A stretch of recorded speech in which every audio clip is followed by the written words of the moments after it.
नमस्कार, मैं हूं निवेदिता। पहले मध्य प्रदेश, उसके बाद अब बिहार के साथ ही उत्तर प्रदेश, गुजरात और मध्य प्रदेश में हुए उपचुनाव से कांग्रेस को निराशा हाथ लगी तो पार्टी आलाकमान से पहले ही नाराज चल रहे कपिल सिब्बल ने फिर पार्टी को आत्ममंथन करने की नसीहत दी। तो अब कांग्रेस के एक के बाद एक नेता सामने आकर कपिल सिब्बल पर अपनी प्रतिक्रियाएं दे रहे हैं। पहले राजस्थान के मुख्यमंत्री अशोक गहलोत ने कपिल सिब्बल को नसीहत दे डाली और उनके बाद अब पार्टी के वफादार नेता अधीर रंजन चौधरी कपिल सिब्बल को आईना दिखाने की कोशिश कर रहे हैं। अधीर रंजन चौधरी ने कपिल सिब्बल के लिए कहा है कि बिना कुछ किए बोलना आत्मनिरीक्षण नहीं है।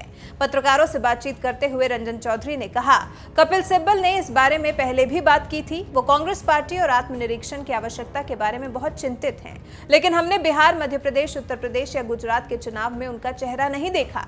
आगे अधीर रंजन चौधरी ने कहा कि अगर सिब्बल बिहार और मध्य प्रदेश जाते तो वो साबित कर सकते थे कि जो वो कह रहे हैं वो सही है और इससे उन्होंने कांग्रेस की स्थिति मजबूत की होती। ऐसी बातों से कुछ हासिल नहीं होगा। बिना कुछ किए बोलने का मतलब आत्मनिरीक्षण नहीं है।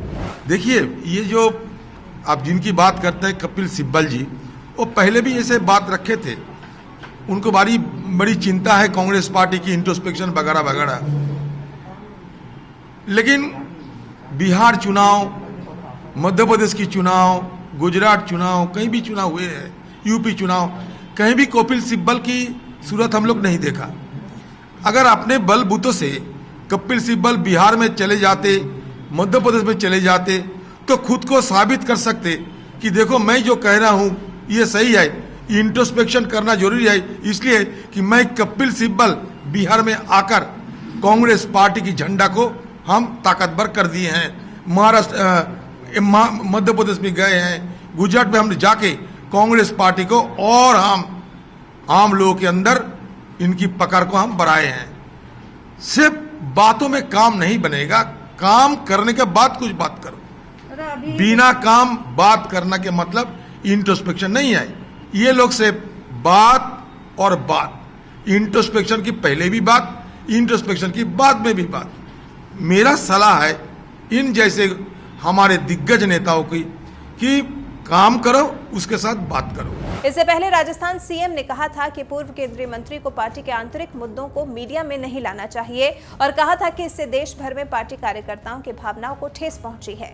कांग्रेस नेता सलमान खुर्शीद ने भी फेसबुक के जरिए कपिल सिब्बल को सीख देनी चाहिए थी। इसके लिए उन्होंने आखिरी मुगल शासक बहादुर शाह जफर की कुछ पंक्तियों का इस्तेमाल किया था। खुर्शीद ने लिखा था, न थी हाल की जब हमें खबर रहे देखते औरों के ऐबो हुनर, पड़ी अपनी बुराइयों पर जो नजर तो निगाह में कोई बुरा न रहा। खुर्शीद ने आगे लिखा, बहादुर शाह जफर और ऊपर दिए गए उनके शब्द हमारी पार्टी के कई सहयोगियों के लिए एक उपयोगी साथी हो सकते हैं, जो समय समय पर चिंता का दर्द झेलते हैं। जब हम कुछ बेहतर करते हैं तो निश्चित रूप से कुछ हद तक वो इसे आसानी से कबूल कर लेते हैं, लेकिन जब हम कमजोर होते हैं तो वो अपने नाखूनों को कचोटने की जल्दी में होते हैं। ऐसा लगता है कि अब तो भविष्य की निराशा के लिए उनके बहुत कम ही नाखून बचे होंगे। खुर्शीद ने लिखा था, सत्ता से बाहर किया जाना सार्वजनिक जीवन में आसानी से स्वीकार नहीं किया जा सकता, लेकिन अगर ये मूल्यों की राजनीति का परिणाम है तो इसको सम्मान के साथ स्वीकार किया जाना चाहिए। अगर हम सत्ता हासिल करने के लिए अपने सिद्धांतों के साथ समझौता करते हैं तो इससे अच्छा है कि हम ये सब छोड़ दें। हाँ, समय समय पर मूल्यांकन की जरूरत होती है, लेकिन ऐसा मीडिया तक जाकर नहीं किया जा सकता। अब आपको बताते हैं कि आखिर सिब्बल ने ऐसा क्या कहा था जो कांग्रेस के बाकी नेताओं को इतनी मिर्ची लग रही है। दरअसल सिब्बल ने कहा था कि मुझे मजबूरी में अपनी बात सार्वजनिक रूप से कहनी पड़ रही है क्योंकि पार्टी नेतृत्व ने बातचीत का कोई प्रयास नहीं किया।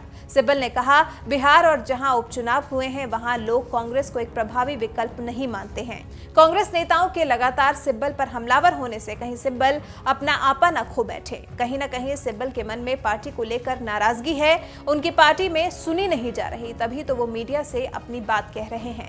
लेकिन कांग्रेस के वफादारों को ये वाले सिब्बल रास नहीं आ रहे। फिलहाल आप हमें कमेंट करके बताएं कि आपकी नजर में कौन सही है, कपिल सिब्बल या फिर उनको नसीहत और तरह तरह की सीख देने वाले कांग्रेस के वफादार। अपनी राय हमारे साथ जरूर साझा करें।